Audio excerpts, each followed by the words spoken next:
देश के दुश्मनों के साथ और मैंने कहा कि वो लोग देश के दुश्मन नहीं हैं। टीवी एंकर से लेकर के हमने ये बात कही थी सबूत के साथ, और तबलीगी जमात के लोगों के का इस्तेमाल कर रही है।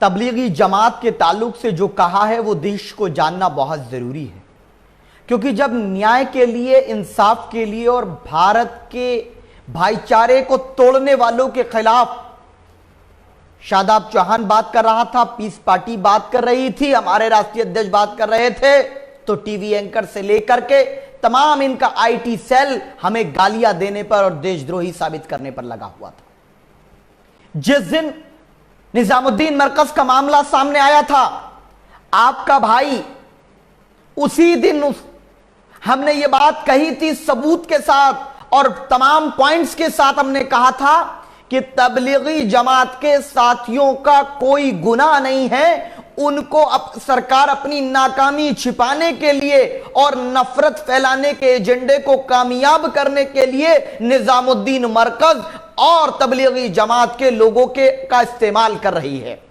यह बात हमने तब कही थी, और आज बॉम्बे हाई कोर्ट ने जो कहा है वो बहुत काबिले तारीफ है और लगभग वही है जो हमने उस वक्त सबूतों के आधार पर कहा था। आज बॉम्बे हाई कोर्ट ने कहा कि तबलीगी जमात के लोगों को बलि का बकरा बनाया गया, उनके खिलाफ दुष्प्रचार किया गया और उनके खिलाफ सभी एफआईआर को रद्द किया जाए।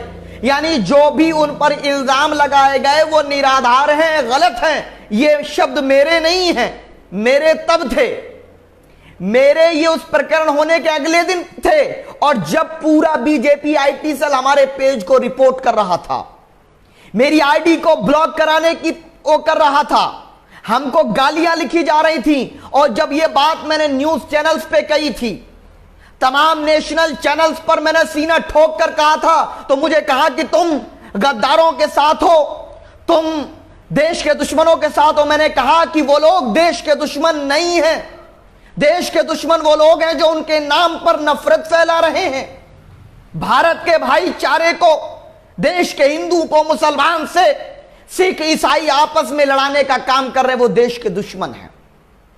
और आज वो बात बॉम्बे हाई कोर्ट ने की, हम स्वागत करते हैं। और मैं दो मांग भी करना चाहूंगा। पहली मांग मेरी भारत सरकार से है, खास करके महाराष्ट्र सरकार से, कि जिन जजों ने, बॉम्बे हाई कोर्ट के जिन जजेस ने तबलीगी जमात के हमारे साथियों को बेगुनाह बताया और एफआईआर रद्द करने का आदेश दिया है, उनकी सुरक्षा बढ़ाई जाए। हमने देखा है कि राजस्थान में कोर्ट पर भगवा झंडा लहराया गया था। हमें डर है कहीं कुछ लोग असामाजिक तत्व कहीं उन जजेस पर हमला ना कर दें। जिन जजेस ने यह न्याय किया है इस दौर में, मैं उनको सलाम करता हूं, सैल्यूट करता हूं, और महाराष्ट्र सरकार से उनको सुरक्षा देने की मांग करता हूं। दूसरी मेरी मांग और अनुरोध और विनती है उन तमाम जजेस से, यानी बॉम्बे हाई कोर्ट से, कि जो आपने कहा कि उनको बलि का बकरा बनाया गया नाकामी छिपाने के लिए और मीडिया ने दुष्प्रचार किया, तो जिन्होंने उनको बलि का बकरा बनाया, अब उनका इलाज आप करिए, उन पर जुर्माना लगाइए, उनको सजा दीजिए। आप जिन्होंने बलि का बकरा बना करके देश के 30 करोड़ मुसलमान को, इस देश का दुश्मन या दाढ़ी टोपी वाले को, कोरोना फैलाने वाला या समाज में जहर घोलने वाला, जो आपसी भाईचारे को खत्म करने के लिए ये साजिश करता लोग थे, इन पर देशद्रोह का मुकदमा लगाया जाए। डॉक्टर अय्यूब साहब अगर शांति, न्याय की और ईश्वर ये संदेश की बात करें तो एनएसए लगा दोगे, देशद्रोही कह दोगे। लेकिन जिसको बॉम्बे हाई कोर्ट ये माने कि इन लोगों ने भारत के लोगों को, चाहे विदेशी तबलीगी जमात के लोगों को बलि का बकरा बनाया, दुष्प्रचार किया नाकामी छिपाने के लिए, उन पर भी देशद्रोह का मुकदमा दर्ज होना चाहिए। वो लोग देशद्रोही हैं क्योंकि समाज में नफरत फैली, कई जगहों पर अपराध हुए, लोगों को मारा गया, मॉब लिंचिंग की गई, कोरोना जिहादी कहा गया, कोरोना बम कहा गया। उन टीवी चैनलों पर भी कार्रवाई करनी चाहिए।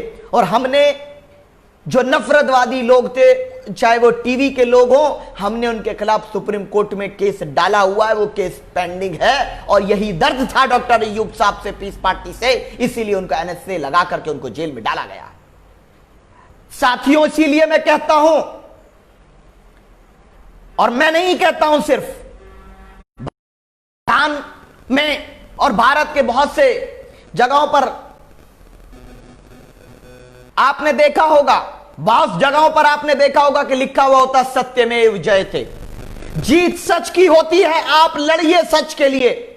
परेशानी आ सकती है, जेलों में डाला जा सकता है, झूठे मुकदमे दर्ज किए जा सकते हैं, लेकिन जब आप न्याय के रास्ते पर होंगे, मानवता के रास्ते पर होंगे, तो जीत तुम्हारी होगी, जीत आपकी होगी। और हम उस परेशानी को उठाने के लिए तैयार हैं। हमने जो आवाज बुलंद की थी, आज बॉम्बे हाई कोर्ट ने उस पर अपनी न्याय की मोहर लगाकर बता दिया कि हम लोग न्याय के साथ थे। और अल्लाह रब्बुल आलमीन ने कुरान पाक में कहा, वकुल जाल हक वज़ाक़ल बातिल इन्न बातिल कान ज़हूक़ा, यानी कि हक आएगा, हक आएगा, बातिल जाएगा। ये मेरे अल्फाज नहीं है, पूरी कायनात को बनाने वाले के, इस जमीन और आसमान, चरिंद परिंद दरिंद को बनाने वाले, सूरज चांद को बनाने वाले उस पाक परवरदिगार ने अपनी मुकद्दस किताब में यह बात कही कि हक की फतह होती है, न्याय की विजयी होती है।